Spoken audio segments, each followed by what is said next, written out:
Así que la cura para el dolor es algo así como el desarrollo de la conciencia.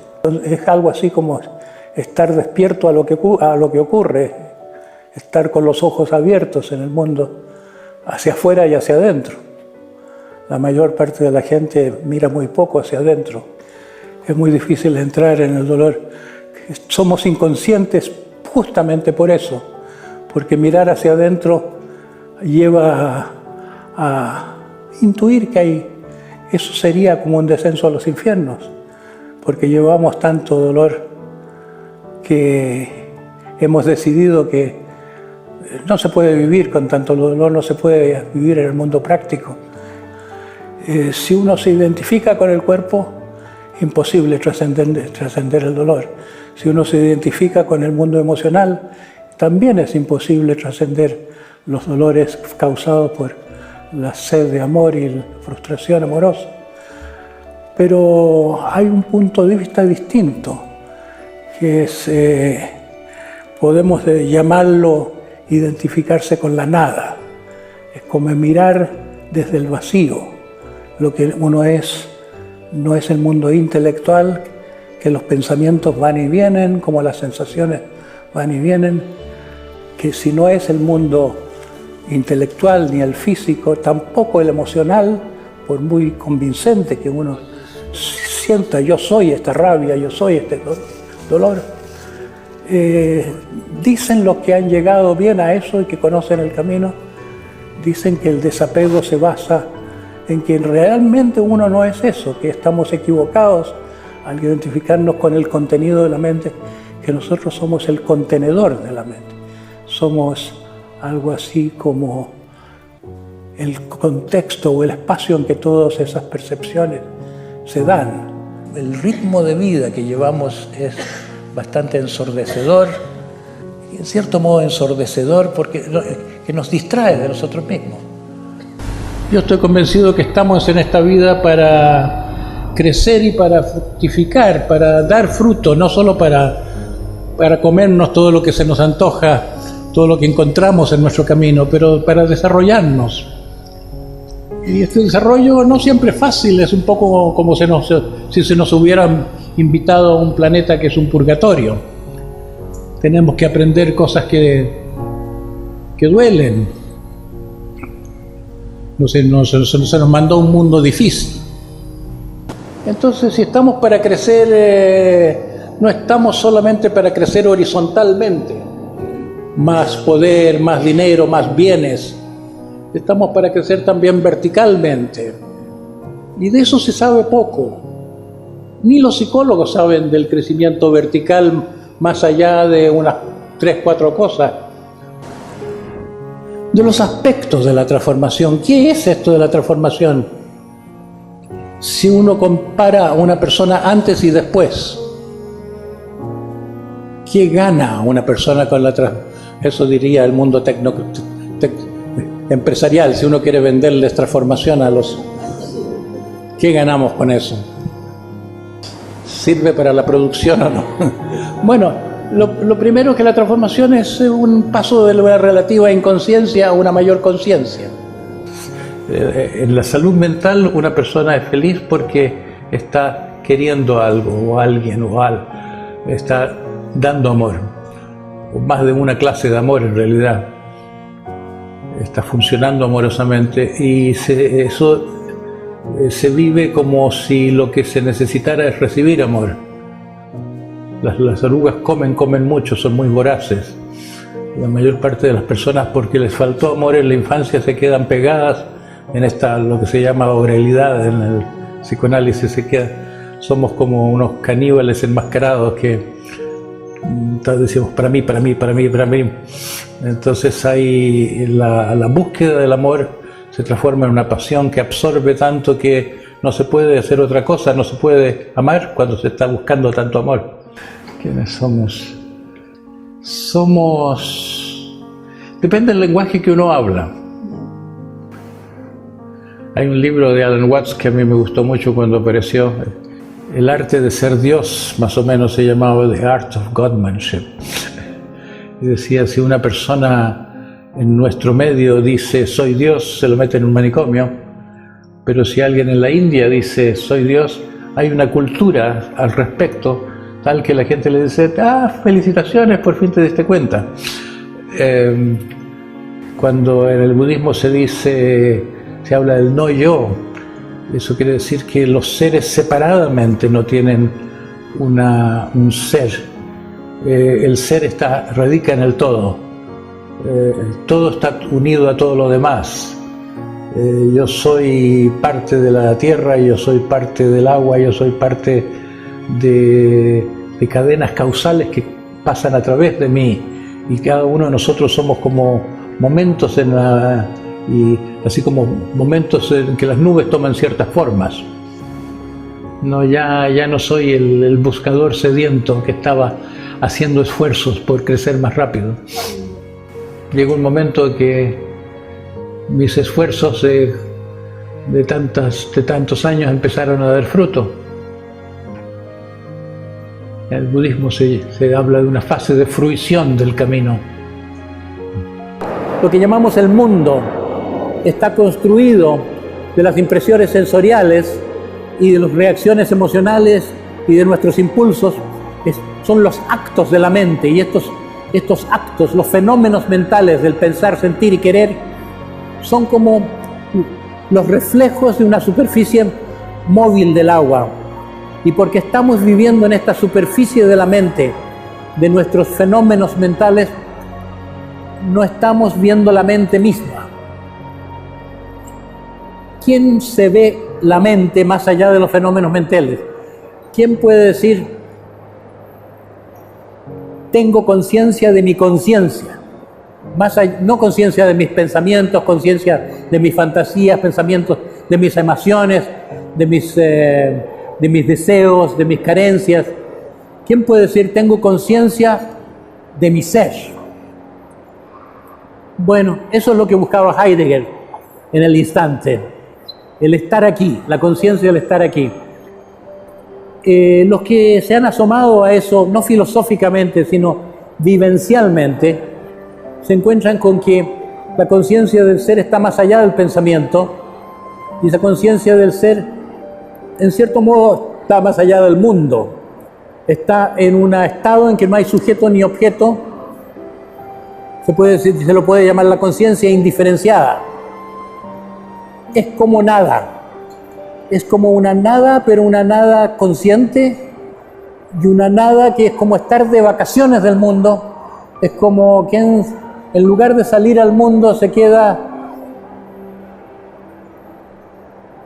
sin prestarle atención a nada en particular, pero que va cultivando una sensación de estar consigo mismo. Y la imagen del budismo es que tenemos que pasar de la conciencia de los reflejos en la superficie del agua a la conciencia del agua misma. Que la mente es como el agua, que no se ve a sí misma. Nuestro ser no se ve a sí mismo, aunque tal vez pueda ser despertada la conciencia del ser por el encuentro con la muerte, o puede ser despertada la conciencia del ser por el dolor, o por las carencias, o por la muerte de otra persona, o por la casi muerte de un accidente automovilístico. Es una experiencia muy rara y que no tiene cabida en nuestra cultura, la experiencia del ser. Tal vez lo que más satisfactorio sea es conciencia desnuda o presencia desnuda. Es como un saberse que uno existe, el sentir de la existencia. En eso radica el sentido de la vida, pero no es una cosa que nos apetezca. Es decir, apetece en el sentido negativo, de que cuando una persona no tiene ese sentirse que existe, está tratando de llenar ese vacío con toda clase de sustitutos. Quiere sentir la intensidad de la vida, lujuriosamente, quiere sentir que lo quieran mucho, que lo mimen, o quiere mucho aplauso, o quiere tener muchos conocimientos. Todos estamos viviendo a partir de este anhelo de llenar un vacío fundamental de que no nos sentimos que existimos, no sabemos que existimos, pero no sabemos que siquiera nos falta eso. ¿Tú has accedido alguna vez o accedes no sé cómo decir, a ese estado. Yo accedo intermitentemente, no he llegado a la permanencia de ese estado. Cada vez nos tornamos más en esclavos de una fuerza de producción, de trabajo, que nos va esclavizando en cierto modo y deshumanizando. El olvido de nosotros mismos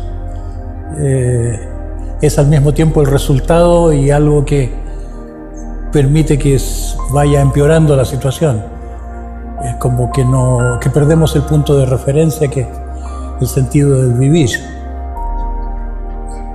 A mí me ha gustado mucho la imagen de que estamos viviendo en una habitación solamente de una casa que tiene muchas, dentro de nuestras mentes, que nos vamos transformando en seres tan racionales que incluso ese nombre que nos hemos puesto como especie de Homo sapiens sapiens parece traducir una cierta arrogancia que tenemos de ser inteligentes ante todo, como si la inteligencia que fuera lo que más cuenta en el mundo.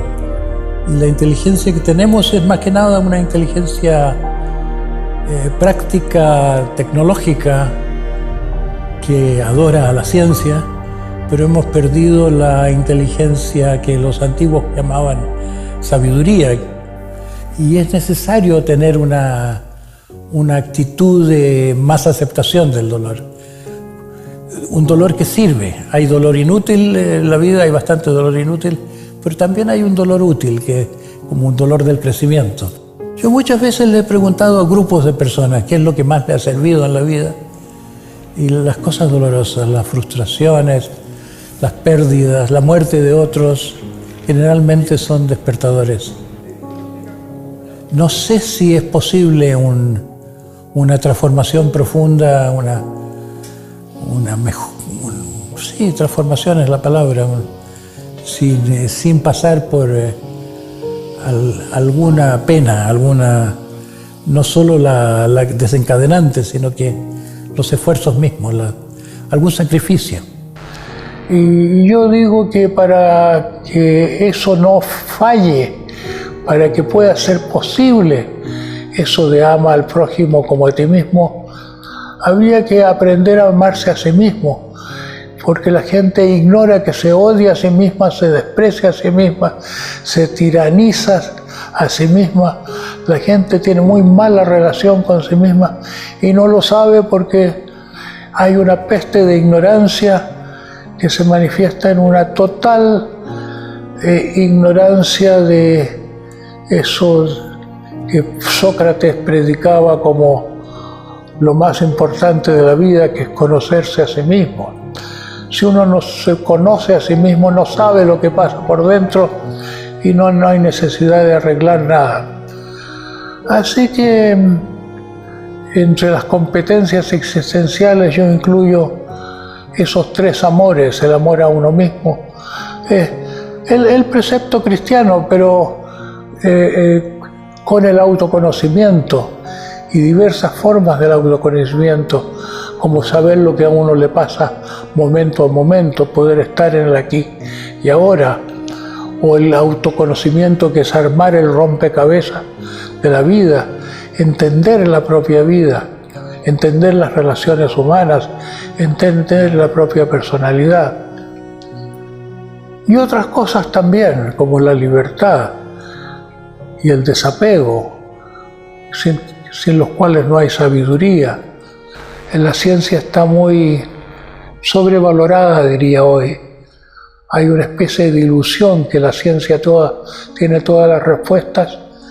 Y tenemos dos hemisferios cerebrales, uno científico y otro humanista, uno racional, otro intuitivo. Y creo que es vivir a medias, creer a pies juntillas en todo lo que dice la ciencia, porque la ciencia ignora lo que no conoce. No se interesa en lo que se interesa esa parte de nosotros que llamamos intuición y que a veces se traduce en fe.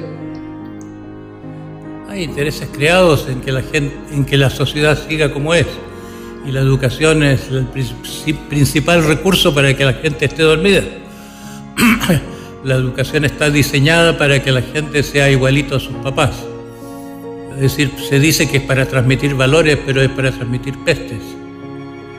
Porque todo el mundo está enfermo, todo el mundo está descontento, todo el mundo es incompleto, todo el mundo está buscando si no se encuentra. Y la educación no ayuda nada para eso, sino que más bien contribuye a que la gente le dé su vida a la tarea inútil de que le metan información en la cabeza en la era de la información, donde mejor sería ir al cine o ver Google. Aprender cosas intelectuales no es verdaderamente aprender.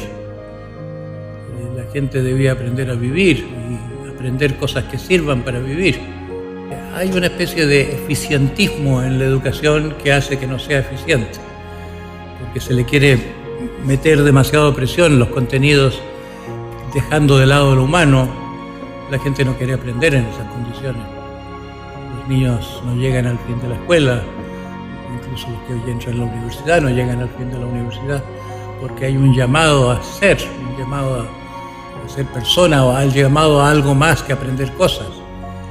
Y la universidad no merece llamarse universidad ya si no tiene un contenido de algo universal. Las escuelas profesionales se han transformado meramente en eso, en escuelas técnicas.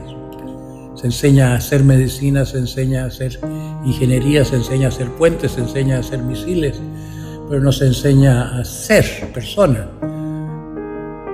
Y yo creo que debía ser al revés. Para ser un gran empresario hay que ser una gran persona, para ser un gran comunicador hay que ser una persona antes.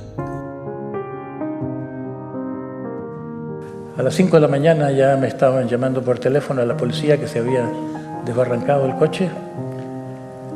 Y tuve como le decía, bueno, nunca he llorado de esa manera en mi vida, de día en día, hasta un cierto momento en que comprendía algo que me transformó la situación completamente y me sentí más como en presencia de mi hijo, como si de ahí en adelante me acompañase en forma con una cercanía, una intimidad que no había tenido mientras vivía. Había conocido yo a este maestro espiritual llamado Óscar Ichazo, de quien me hablaban como un hombre que venía de la misteriosa escuela, y en respuesta a mis dudas me dice: te voy a mandar al desierto a hacer un retiro de 40 días. Es una técnica muy vieja, pero que muy poco conocida, y yo he visto que tú eres una persona apta para hacer este proceso. El efecto que me hizo el desierto tuvo mucho que ver con la muerte de mi hijo. Yo fui impulsado, como que el combustible de la energía que puse, de la motivación que puse, el ponerme a fondo en esta oportunidad, fue que yo tenía que darle sentido a la muerte de mi hijo. Es como si yo me hubiera dicho, pero no lo ponía en palabras: solo podría tener sentido que él muera si yo nazco, si yo paso a otro plano. Entonces tendría sentido su muerte para esto, como si hubiera venido él a la vida durante 11 años para después irse, como que me hubiera hecho el regalo de partirme el corazón, abrirme al amor como no había sentido mientras vivía, porque lo quería, pero lo quería como normalmente, no cuando ya no estaba ahí. Es como que fue como que si mi llanto era en parte el habérmelo perdido durante su vida, como si no haber sabido amarlo suficientemente, como que no tenía yo esa capacidad de amor que me la dio el impacto de su muerte. Yo fui una persona muy poco cariñosa, poco expresiva, poco viva, hasta que se me murió mi hijo. Era un buscador, pero no tenía mucha capacidad amorosa. Entonces a mi hijo lo postergaba bastante, no lo aprovechaba. Él fluctuaba entre tiempo con la madre, tiempo conmigo. Y cuando estaba conmigo yo siempre tenía que tener a alguien conmigo que que lo atendiera. Cuando murió, como que entendí retrospectivamente cuánto le había faltado, cuánto me había perdido el amarlo bien. Y eso influyó en toda mi vida. Había la idea como que que el sentido de su muerte, el único sentido que le podía encontrar a su muerte, es que hubiera sido para despertarme.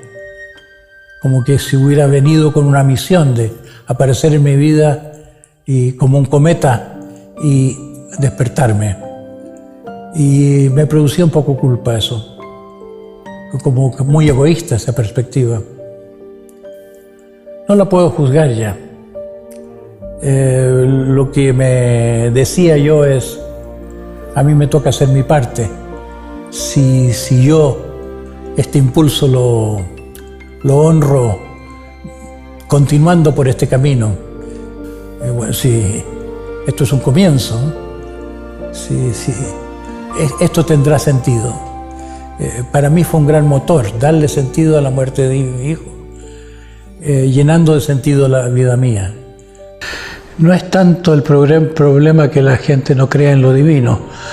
La gente no cree en la profundidad de lo humano, no cree más que en los fenómenos mentales superficiales, claro, y no el ser mismo.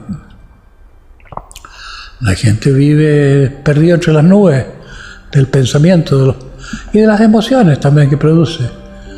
Cuando otra vida empieza, cuando se pasa por el silencio, se atraviesa la barrera del silencio, como con los aviones que atraviesan las nubes y el cielo está siempre azul al otro lado. Sí, somos algo misterioso. Tal vez eso que llamamos Dios como una cosa fuera de nosotros es nuestro propio potencial, en la profundidad de nuestra mente. Encontrarse a uno mismo, encontrar a Dios o lo divino es la misma cosa, aunque sea muy prohibido decirlo. Aún dentro del mundo sufi, algunos los mataron por decirlo. Soy Dios. No, Dios tiene ese privilegio de ser el único y nosotros deberíamos contentarnos con ser unos humanos muy falibles y muy insignificantes. Yo creo que esa es la característica principal del mundo occidental.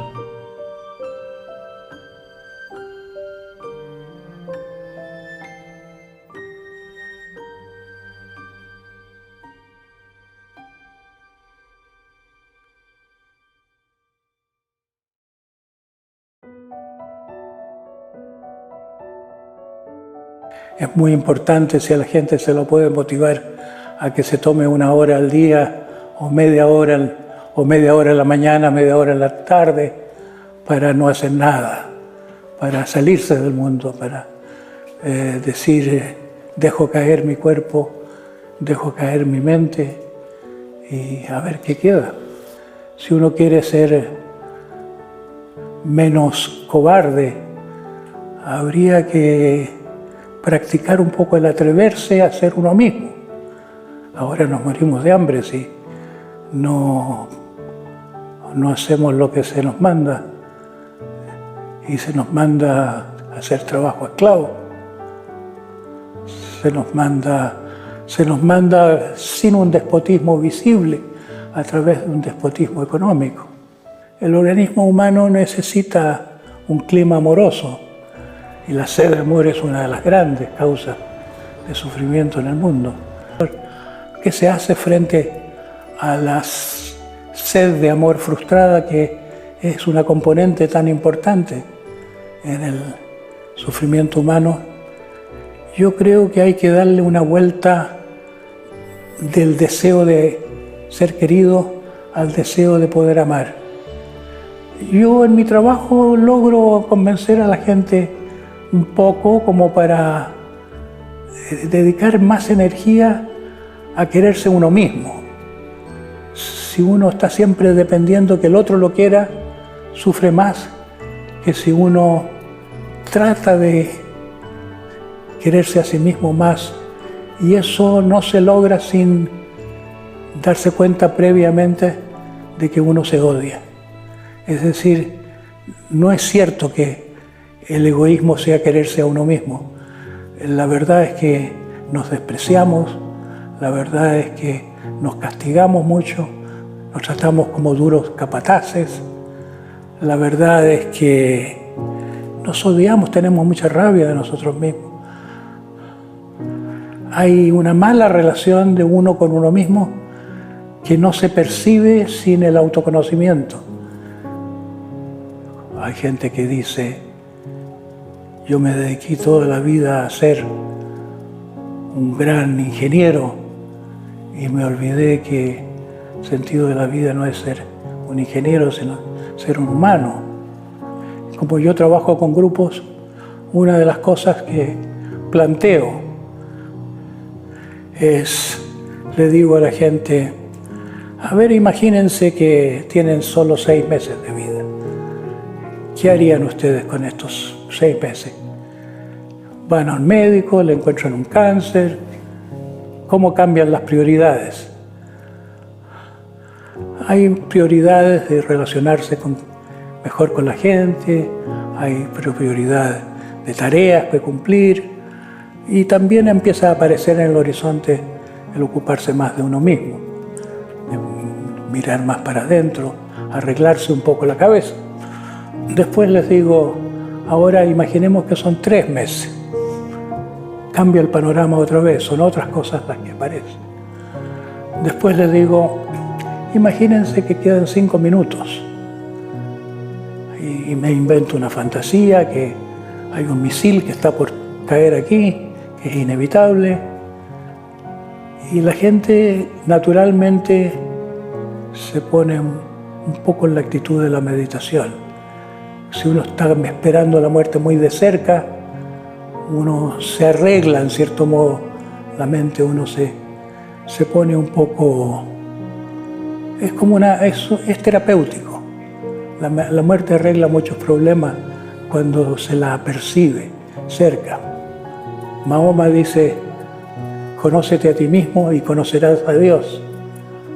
Yo creo que es muy importante saber utilizar los obstáculos de la vida como oportunidades. En cada momento somos lo que somos y cómo somos, por situaciones causales pasadas, y no hay mucha gente humana. La mayor parte de la gente no es siquiera animal, porque el animal está muy reprimido, y yo creo que esa es una causa de dolor en el mundo que no se le ha puesto el dedo en la llaga. No nos damos cuenta cuánto hemos criminalizado al animal interior, que es el ser espontáneo. El animal interior no es separable del niño interior, que fue aplastado por la cultura punitiva y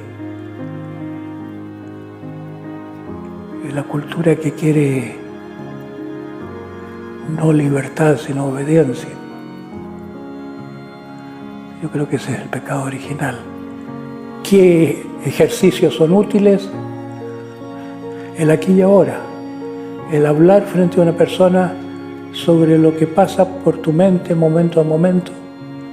Te obliga a ser verdadero, te obliga a tener coraje, te obliga a tener conciencia de ti mismo, te obliga a ser abierto. Muchas cosas, muchas virtudes se pueden cultivar en ese contexto. Pues había una parte mía que era un niño que nunca se sintió que valía la pena. Yo de niño no me sentía que era querible, que tenía valor lo mío. No había sido mirado, no se me había dado eso. La vida no me había dado esas cosas, una vivencia que da el maternaje. Yo no tuve mucho maternaje. Muy solitario, muy sin vínculos. Entonces tuve que pasar por una experiencia de aceptarme vacío, de que llegar a no desesperarme del vacío, de aceptar neutramente lo que la vida me ponía por el camino. Yo hace tiempo que me vengo sintiendo como el rey David. Es como que voy adquiriendo ante el mundo una presencia. La gente me oye, me cree, tengo un impacto. Ya no me siento un buscador que está haciendo algo por llegar más rápido, sino que estoy como gozosamente sintiendo que la vida me está llevando muy rápido por su propio ímpetu.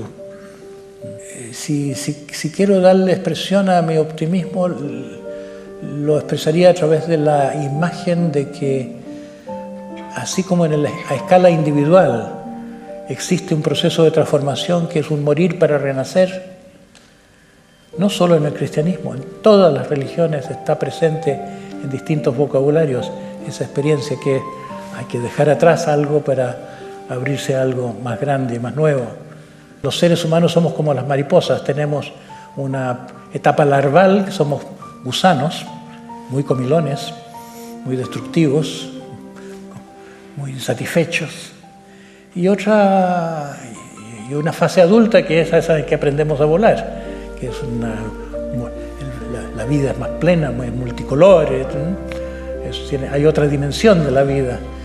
Yo creo que eso puede darse en esta escala colectiva, que puede que estemos asistiendo a la fase moribunda de la civilización y que el morir de lo que hemos sido colectivamente sea el reverso de algo que están haciendo, que se ve más el aspecto destructivo, que se ve la catástrofe, pero que la catástrofe no es tan catástrofe como parece, que tiene un revés, que hay otro lado, que nada tan necesario para la transformación del mundo, nada tan necesario para un mundo mejor que el que hemos tenido, que nos vayamos a pique. Se ha dicho de muchas maneras, se ha dicho poniéndole distintos apellidos a esto de la conciencia. Yo creo que hay distintos aspectos que valen la pena ser considerados separadamente. Una persona no transformada, una persona en el estado ordinario de la humanidad, tiene una conciencia limitada del aquí y ahora, del presente. Si uno le pregunta a una persona ¿cómo estás?, volviendo a esa pregunta que hasta yo contesto en automático, si uno se pone a contestar sinceramente, tiene limitada capacidad de decir de cómo está. Es como asomarse a un foso muy profundo. Tiene que tener uno un contacto de gran sinceridad, un contacto de mucha confianza con alguien para aventurarse a empezar a responder ¿cómo estás? Entonces, en la vida habitual entre las personas, en las conversaciones sociales, no se habla tanto del presente, se habla mucho del futuro, de los planes, se habla del pasado, de las cosas que uno ha hecho, los logros especialmente, se habla de las cosas que a uno le gustan, se habla de cómo es uno, pero ¿qué pasa ahora en este momento? Comunicación en el presente hay poco porque hay poca vivencia del presente. Es una cosa que debe ser recuperada. Y ha habido medios de recuperar la vivencia del presente, tanto en las vías espirituales como en lo terapéutico. Hoy en día la terapia ha importado de la espiritualidad. Ahora está muy de moda, por ejemplo, la mindfulness. Ha entrado en la educación, ha entrado en la medicina, en la salud pública, esta práctica de tomar conciencia del cuerpo y de tomar conciencia del fluir afectivo en el aquí y ahora. Porque ¿a dónde va a llegar uno en el autoconocimiento si no empieza por el autoconocimiento aquí? Cuando la experiencia sucede, la experiencia no sucede en el futuro, la experiencia, aunque tengamos recuerdos de experiencias pasadas, esa no es una experiencia fresca, es un archivo que tenemos sobre el pasado. Tener conciencia es tener conciencia aquí, y ahora. Y para tener conciencia plena, parece que la tuviéramos, pero el que empieza a hacer un camino de desarrollo descubre que tenemos una conciencia muy llena de hoyos, de agujeros. Es como un sonámbulo que no está y no se da cuenta de cuando no está. No nos damos cuenta de cuando estamos inconscientes. No vemos nuestra ausencia intermitente. Por eso, en todas las escuelas espirituales de distintas culturas, es una cosa preliminar a la meditación, simplemente estar ahí. Yo le pregunto muchas veces a la gente qué busca cuando viene a entrar a algún trabajo mío. Alguna gente me dice, lo que yo quiero es estar presente. Pero son personas muy avesadas, son personas de mucha experiencia, que han pensado mucho, que han vivido bastante para tomarle el peso a una cosa que la mayor parte de la gente da por ya sentado. Estar presente. Luego el autoconocimiento. El autoconocimiento es transformador porque el momento en que uno se mira, sobre todo el momento en que uno se da cuenta de lo que no está bien en uno, de lo que no le funciona, cuando uno se da cuenta de algún rasgo de carácter que le viene de la infancia, que es una repetición compulsiva de algo que no sirve, que le trae problemas con la gente, por mucho que uno insista. Bueno, a veces hay gente que dice, ya me doy cuenta, pero sigo igual. Hay niveles de darse cuenta. Cuando uno se da cuenta a fondo de algo, ya se lo puede tomar con humor. Cuando uno se ríe de sus propios rasgos de carácter tontos, cuando uno se ve a sí mismo como idiota, ahí ya está empezando a hacerse sabio. Pero tarda bastante uno en declararse idiota, uno se está muy aferrado a la autoimportancia. Y el autoconocimiento tiene esta dificultad de que uno es alguien. Y para conocerse a uno mismo uno tiene que hacer una especie de descenso a los infiernos. Y es como si llegamos a una época de la vida en que somos dos. Uno que está condicionado, que no tiene otra que ser así, y otro que es una conciencia medio libre que contempla la otra mitad. Y le duele a uno no tener todavía estas lastras, pero al mismo tiempo está contento porque se siente que va avanzando. Es como si la diferencia entre andar en círculos o andar en una espiral, que a alguna parte está llevando este trabajo, pero es un trabajo. El autoconocimiento no es puramente cognitivo, duele, hay que aguantar que uno no era tan ideal como creía, que no era tan perfecto como se había hecho. Estamos todos viviendo una imagen idealizada, creemos que estamos realizándonos a nosotros mismos, estamos realizando una imagen muy brillante, gloriosa de nosotros mismos. Entonces el que va entendiendo, el que se va transformando va entendiendo la vida, y que por ir entendiendo la vida está más de acuerdo con la vida, se va aceptando mejor. Cuando se está al comienzo del camino, uno no se acepta nada de bien, pero se engaña al respecto, uno cree que se quiere mucho. Bueno, entonces estoy en el tema de qué es esto de la transformación, y estoy proponiendo que cuando uno dice la transformación es que haya conciencia allí donde había inconsciencia, son palabras de Freud. Queremos decir distintas cosas y todas válidas. Y lo mismo podemos decir del amor. Un ser que madura, una persona que se encuentra a sí misma, una persona que florece, es una persona que recupera su potencial amoroso, seguramente perdido en la temprana infancia. Porque en la temprana infancia todo bebé ama a sus padres antes de que aprenda a hacer lo contrario. Resulta que nos plantea la vida una situación muy trágica, y es que la gente que más nos quiere es la gente que nos transmite el virus de la sociedad. El amor tampoco es una sola cosa. Un aspecto del amor que mucho falta en la situación humana colectiva que se vive, es la solidaridad.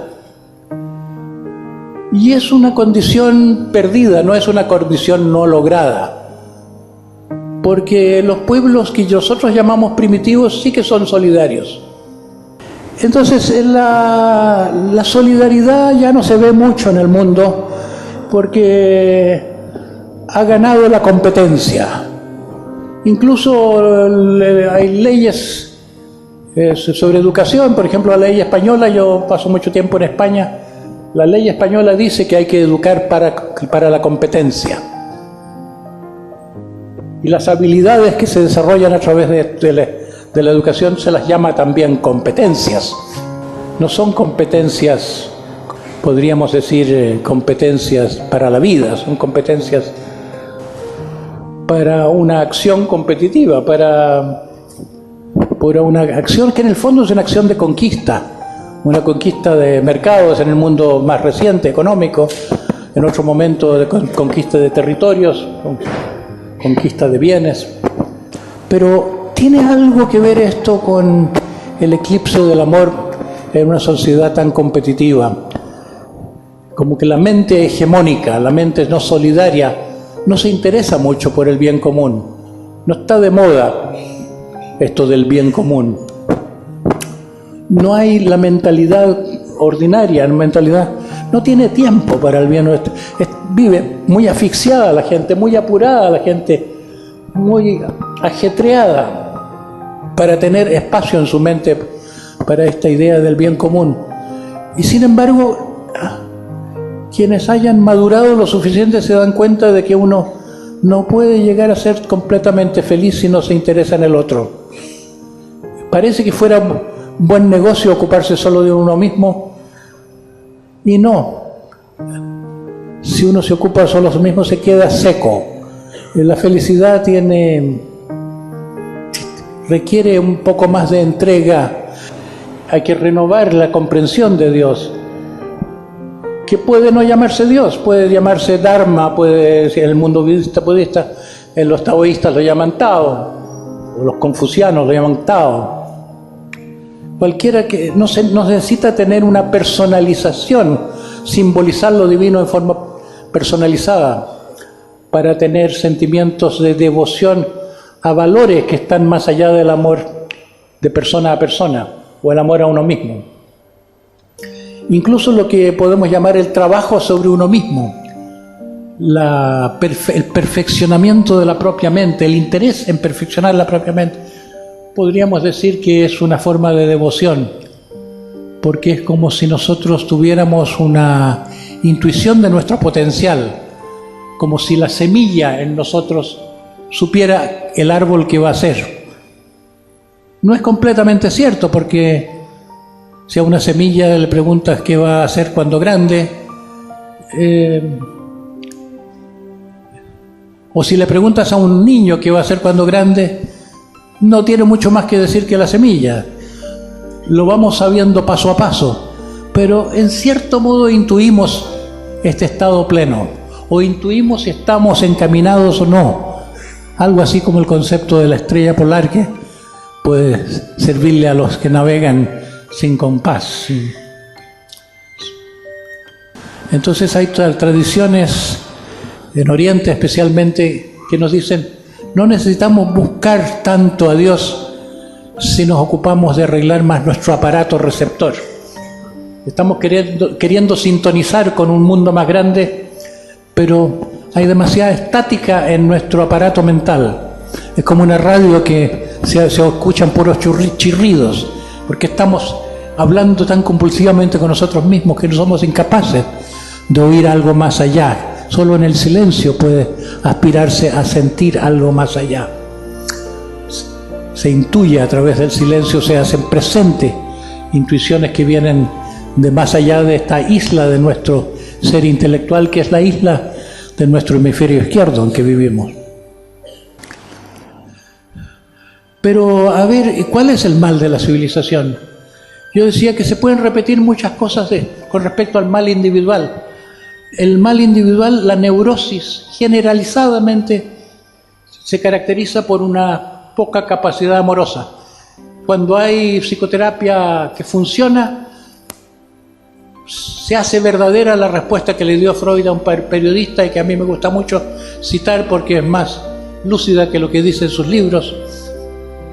Para hablar el lenguaje simple de todos, Freud dijo: el objetivo del psicoanálisis es que la gente pueda trabajar y amar. La recuperación del amor. Somos una cultura entera en que está eclipsado el amor. ¿Por qué está eclipsado el amor? Porque son valores culturales esto de la competencia versus la solidaridad. ¿Cómo va a enseñarse nada bueno en una economía como la que tenemos? Nada educa el egoísmo más que la realidad en que vivimos. Si uno no coge sus pedazos, se queda hambriento. No funcionaría ninguna empresa si se predican las virtudes tradicionales de una o de otra tradición espiritual. Se ve que eso no corre. El que no está enterado, uno que habla ese lenguaje, hay una pérdida de realidad. ¿Qué se hace con ese desfase? Yo digo que la educación es un crimen perfecto, porque nadie lo reconoce como tal. Es como el socio de lo que Eisenhower llamaba el complejo militar industrial. No podría sostenerse el complejo militar industrial si no se educa a las personas para funcionar sin chistar dentro de ese sistema, donde la cuestión no es el crecimiento personal, sino que servir a la producción o a los que manejan la producción. Entonces, una educación para ser carne de cañón o carne de tanque o carne de otra cosa, que no para las personas. Y la trampa es que se lo dice, es para educarte, para que seas una persona civilizada, para que tengas una buena mente, pero una buena mente que sabe razonamiento matemático, pero que se comporta como el alemán ese que tenía la fórmula para aprender idiomas en 7 días. Primer día el sustantivo, segundo día el verbo, tercer día el adjetivo, cuarto día conjunción, preposición. Bueno, en los últimos días, no me acuerdo cuántos, vocabulario, para meterlo todo aquí en el culo. ¿Cómo te imaginas tú? A lo mejor hay que esperar que se desmorone totalmente. ¿Cómo te imaginas tú una escuela del futuro? Yo digo que debe ser una escuela para tricerebrados. Ya, para tricerebrados. Que somos seres tricerebrados, que tenemos no solo intelecto, toda la educación ha estado toda presa del paradigma racional o racionalista. Somos seres dotados de una capacidad amorosa que es vital, que si la educación va a enseñarnos a vivir, o como Licurgo, fundador de Esparta, se proponía al decir que una comunidad feliz solo puede ser posible a partir de individuos virtuosos. Bueno, tiene que haber una educación del corazón, una educación de las relaciones humanas. ¿Cómo se puede enseñar la empatía? ¿Cómo se puede enseñar el amor en los colegios? Sí, se puede. Por ejemplo, los colegios están dominados por un ethos de la letra que con sangre entra, el modelo del padre severo. Son lugares patriarcales en el sentido de que domina el espíritu masculino exigente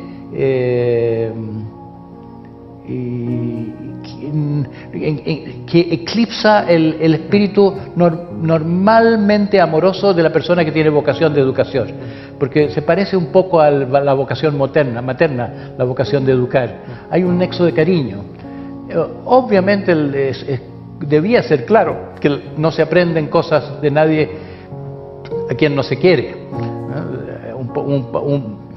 Normalmente, aunque haya profesores queribles, la educación ofrece algo tan perversamente irrelevante que es muy difícil para los estudiantes aprender.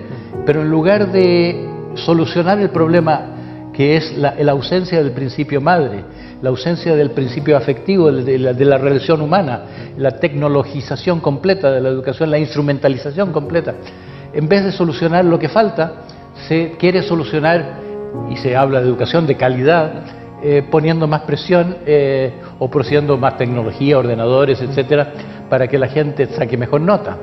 parece perverso, absurdo, llamar educación de calidad algo que no es siquiera educación. En una síntesis, un mensaje que tú pudieras mandar a las generaciones nuevas, las que va a tocar vivir los próximos 20, 30 años, que van a ser años muy difíciles en el mundo a todas luces.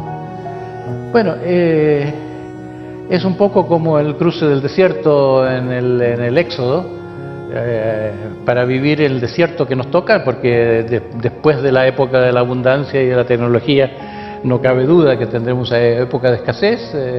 Hay quienes piensan que va a sobrevivir incluso un quinto de la población, y en los países nórdicos tal vez tengamos una vida futura muy feliz, más pequeñita, con menos tecnología, pero lleguemos a sobrevivir a través de una transformación de la forma de vivir y de relaciones humanas. Yo creo que los adultos pueden cambiar, pero es muy costoso el proceso. Es como nadar contracorriente. De modo que todas las soluciones religiosas y terapéuticas en este momento son muy limitadas para arreglar el mundo. Y yo pienso que no hay otra que el cambio de la educación, que la educación, si nos propusiéramos usarla sistemáticamente para criar una generación de seres sanos y completos, de seres más sabios que nosotros, más amorosos que nosotros, esos seres futuros podrían tener ese mundo que siempre se ha soñado, de crear instituciones mejores y formas de vida mejores. Pero creo que solo la educación puede cambiar el rumbo de la historia. Yo creo que tiene 6 dimensiones la búsqueda.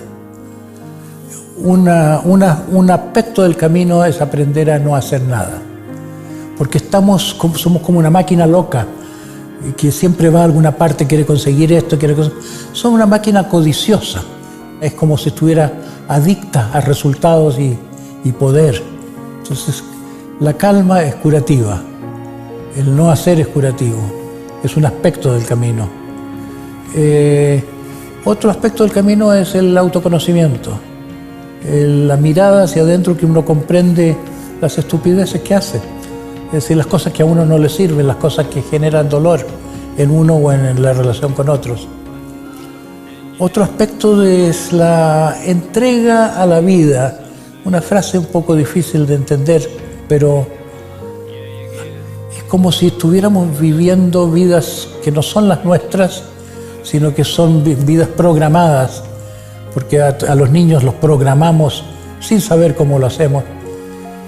Pero en contraste con la vida programada hay una vida verdadera que nos está esperando. Pero hay algo así como profundo de un preguntarse de la persona: ¿qué quiere el universo de mí? ¿Qué quiere el mundo de mí?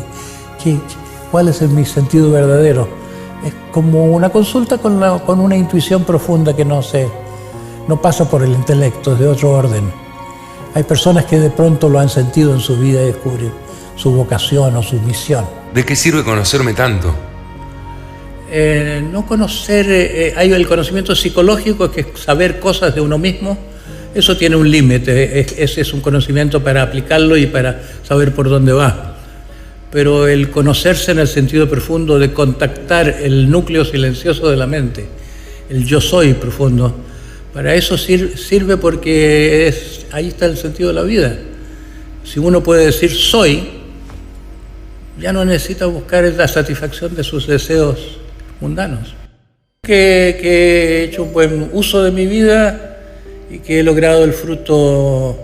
No he logrado el fruto externo de lo que pretendo, que es cambiar el mundo, que puede que llegue solo a ser un granito de arena, pero he logrado el fruto interno del camino. He llegado a casa, digamos, dentro de mí. Me siento que, aunque ya no me queda mucha voz, me cuesta andar, estoy más lúcido que nunca. Hay una verdad que no es la verdad científica, sino que la verdad vivida. La verdadera moral tiene que ser con ser verdadera persona, con ser lo que se es, con la autenticidad, se puede decir. Cuando Cristo dice soy la verdad y la vida, ¿de qué se trata eso? Es como ser un humano a diferencia de ser uno de esos androides que andan circulando, que fueron tan programados por sus circunstancias, justamente, claro, que no son verdaderamente humanos. Anda mucha gente por ahí en condición de zombie. Yo creo que es un gran acierto el de la ciencia ficción, sí, al crear la figura del zombie, una inconsciencia que es devoradora, una inconsciencia que justamente porque le falta vida, ansía la vida devorando a través de su destructividad. Como individuo hay caminos, hay el camino del amor al prójimo, hay el camino del amor devocional, es una vida tradicional, hay gente que tiene ese don de amar lo divino en una forma o en otra, aunque no se llame Dios, aunque se llame Tao, se llame Dharma. Hay gente que es espiritual en algún sentido y esa conexión espiritual lo lleva más adelante. Hay gente que entra por el autoconocimiento, el deseo de entenderse, entender la vida. Hay gente que entra por el vivir el momento, abusando del sentido del presente. Claro. Hay gente que entra por el camino del detenerse, del pararlo todo, de parar el mundo, de tener la propia mente, ir más allá del movimiento de la mente misma. Hay el camino del desapego, el apego que lleva a esa paz interior en la que igual uno se puede encontrar con la otra dimensión de la vida. Están esos caminos y en distintas combinaciones, pero para que el mundo cambie, suelo decir que nuestra mejor esperanza es el naufragio, que tiene que romperse, tiene que colapsarse el sistema, tiene que en la crisis entrar en el nivel más profundo, no ser una amenaza de crisis, no ser simplemente algo que va decayendo, sino algo que tiene que haber algo así como un fracaso de la autoridad establecida para que la vida se reorganice, para que la comunidad pueda funcionar de otra manera. Está el potencial en la comunidad de un mundo nuevo,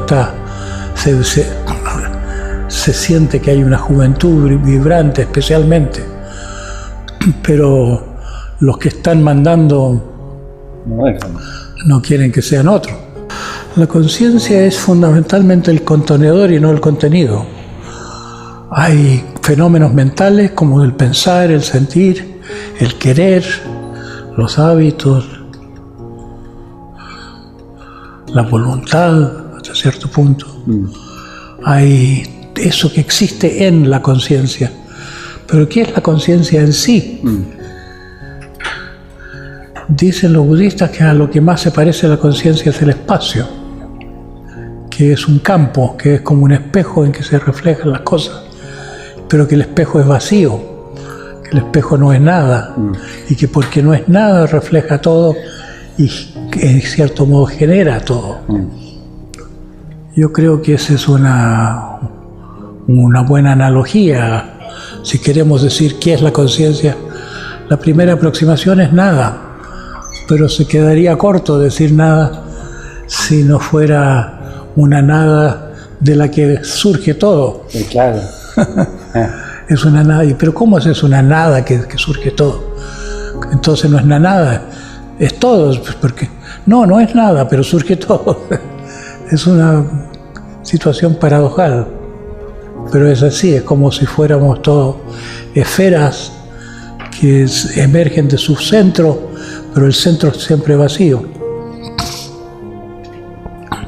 Y sí, porque vacío se parece a lo que es el espacio, que solamente contiene, solamente es un medio. Hay un tipo de meditación en que el énfasis está en la claridad de la percepción de lo que está ocurriendo. Estoy aquí, estoy entre ustedes, me tiembla una mano, me tiembla una pierna, siento mi voz.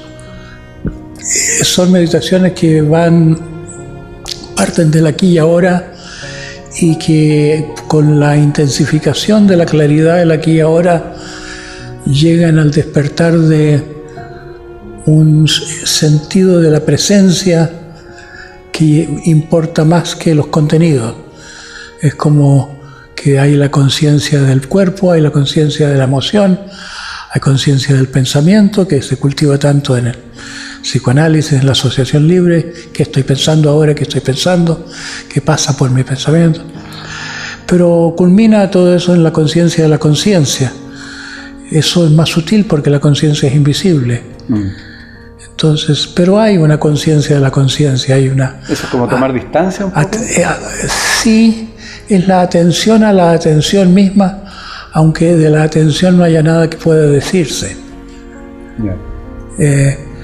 Si uno se siente que uno se vuelve presente, todo vibra más, se vuelve más bello todo, se vuelve más interesante todo. Si yo verdaderamente estoy aquí, te siento más a ti.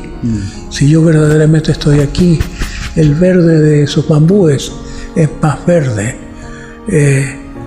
Eso se siente mucho. La gente que toma drogas, uno de los estados que producen las drogas es simplemente un aquí y ahora más exaltado, uno se hace más presente. Esa es una dimensión de la meditación, la atención clara, la claridad. Y hay otra dimensión de la meditación que es el parar la mente pensante, ir hacia la quietud. Y esa quietud a veces se da espontáneamente, como una persona que está en la playa tomando el sol. Hay un sentido de reposo, de simplemente estar, en que no interesa ponerle nombre a las cosas. Es como dejarse atravesar por la vida. Si se juntan esos dos tipos de meditación, la mente clara y la mente calma, la percepción. Si entonces uno está sin hacer nada, en un estado de quietud, en un estado de...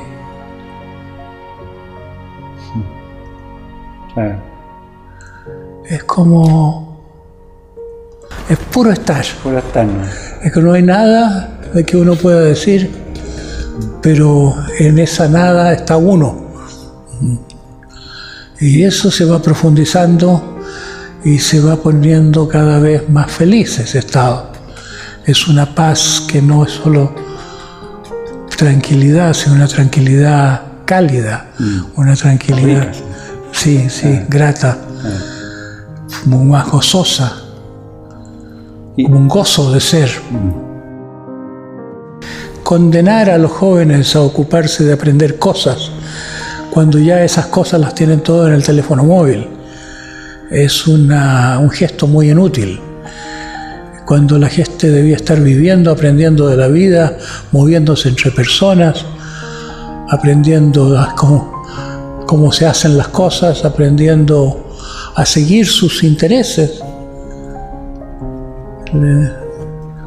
Es injustificado, me parece, encerrar a la gente en ciertos lugares que terminan siendo como cárceles con una propaganda de que son necesarias y buenas para la vida futura.